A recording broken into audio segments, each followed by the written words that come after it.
विमल, पोलो, जुबा केसरी, हर पल मनाओ केसरी त्योहार। अबे दुबे, बिल्कुल बिल्कुल हमारे देश अबे दुबे, धर्म का इस्तेमाल दरअसल करना ये एक नया फैशन, नया ट्रेंड। जितना धर्म की चाशनी डालोगे जलेबी उतनी मीठी उतरेगी, और सारी पॉलिटिकल पार्टियां इसमें इक्वली हिस्सेदार दिखती हैं।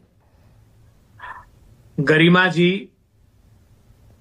शंकराचार्य, सनातनी साधु संत परोपकारी और उदार होते हैं, और भारतीय जनता पार्टी की सत्ता क्रूर, दंभी, अहंकारी, पापी और पाखंडी होती है।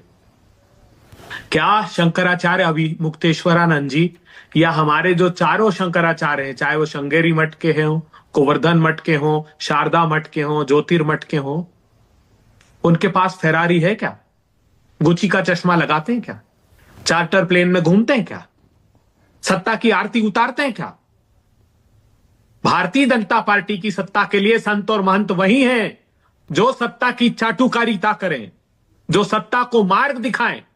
यह कहा गया है हमारी सनातन परंपरा में कि राजनीति धर्म की अनुचरी है, धर्म राजनीति का मार्ग प्रशस्त करता है।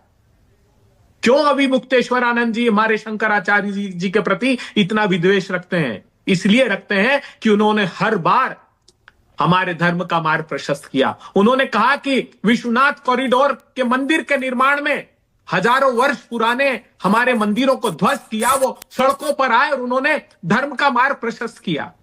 अभी जब मणिकर्णिका घाट पर माता अहिल्या, लोक माता अहिल्या, जिस भूमि से मैं आता हूं, जिसकी रज अपने मस्तक पर लगाता हूं, उसकी उन मूर्ति का उनके परिजनों ने आकर यह कहा, प्रधानमंत्री और आदित्यनाथ जी से गुहार लगाई कि आप इतनी शत विक्षत अवस्था में दबाकर मूर्तियों को रख रहे हैं, हमें सौंप दीजिए, हम उसकी केयर करेंगे। इनको तकलीफ यही है कि हमारे शंकराचार्य जी ने सत्ता का मार्ग प्रशस्त करने की कोशिश की और ये उनको सत्ता से उठाकर दूर फेंक देना चाहते हैं। और आप दरअसल आपके लिए ये सबसे मुफीद मौका है, सबसे अनुकूल अवसर है अबे दुबे, कि ये जो बीजेपी की हिंदुत्व की पॉलिटिक्स है, इस पर कुठाराघात किया जा सके। वो जो बाकायदा पट्टा लिखवा कर बैठे हैं हिंदुत्व का, मुफीद मौका है। किसने कहा? हमने तो कहा कि ये जो बुलडोजर बाबा बने फिरते हैं ना, ये सिर्फ मुस्लिमों पर नहीं चलेगा, दलितों पर, आदिवासियों पर, ओबीसी पर, संत समाज पर सबका नंबर आएगा। देखिए यही हुआ, ये इन लोगों का कृतित्व यही है।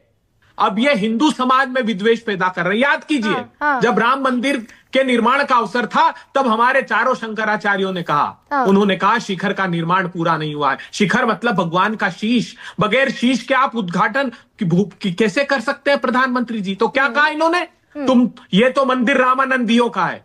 मतलब जहां हमारे परंपरा है हिंदू सनातन धर्म की, उसमें शेव है, शाक्त है, स्मार्त है, ये कहते हैं नहीं सिर्फ रामानंदियों का है। मतलब हिंदू सनातन धर्म में भी विभेद पैदा करना चाहते हैं। आप भी तो यही कह रहे हैं, आप भी तो उन्हें हिंदू विरोधी साबित करने की कोशिश में परसों से, रविवार से, जब से ये घटना हुई, 2 प्रेस कॉन्फ्रेंस कर दी। प्रेस कॉन्फ्रेंस पवन खेड़ा ने, कांग्रेस के।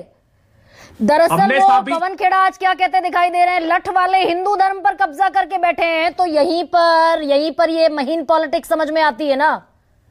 तो हम कह रहे हैं सनातनी नहीं धनातनी है ये हमने पैदा किया। हाँ, नहीं तोड़ते, मूर्तियों का विध्वंस नहीं करते मणिकर्णिका घाट पर। नहीं, 2008 में नरेंद्र मोदी जी जब मुख्यमंत्री थे, उनके राज की तुलना किससे की? मोहम्मद गजनवी से। किसने की? अशोक सिंघल, विश्व हिंदू परिषद के अंतर्राष्ट्रीय अध्यक्ष, आए और पत्रकार वार्ता की वहां, क्योंकि वहां पर गांधीनगर में, सूरत में, अहमदाबाद में हिंदुत्व के मंदिरों नाम पर अशोक सिंघल का बयान आप गुजरात में याद दिलाएंगे, काशी में मणिकर्णिका पर मूर्तियां तोड़ दी गई वो याद दिलाएंगे, लेकिन पेटेंट हिंदुत्व पर बीजेपी का है ना। तो इसीलिए तो मैं कह रही हूं, तो मौके पर चौका मारती दिख रही है ना कांग्रेस। अब हम साबित कर दे ये सनातनी नहीं, ये धनातनी है। तो हमने साबित किया, नहीं तोड़ते प्रतिमाएं, मांग लेते ना क्षमा। आज भी सवाल खड़ा कर रहे हैं। अरे ये कहते थे कि कोई अदालतें हमारी आस्था का, अटल बिहारी वाजपेयी आडवाणी जी क्या कहते थे, कोई अदालत मेरी आस्था का फैसला नहीं कर सकती, और आज कहते हैं सर्वोच्च अदालत ने तय किया। अरे मेरी आस्था का फैसला अदालतें नहीं तय करेगी। 1954 में सुप्रीम कोर्ट फैसला दे चुका है। भारत के संविधान का मूल है आर्टिकल 25 से 29, अबाध रूप से धर्म को मानने की आजादी। धर्माचार्य तय करेंगे शंकराचार्य हैं कि नहीं है। मौका दिया बीजेपी ने, लपक लिया कांग्रेस ने, कुल मिलाकर नहीं लपका। मौका भारतीय जनता पार्टी, मैं कह रहा हूं, हिंदुओं के सनातनी धार्मिक आस्था के साथ खिलवाड़ करके सत्ता को पूज रही है। इनके लिए साधु संत सिर्फ वही है जो सत्ता की चाटुकारिता करे, जो सत्ता का मार्ग प्रशस्त करे। वो हिंदू धर्म के अनुयायी नहीं, वो अच्छा, अनुराग सनातनी भदौरिया, यही हो रहा परंपरा है के क्या? लोग। मलूक साहब बोलते जा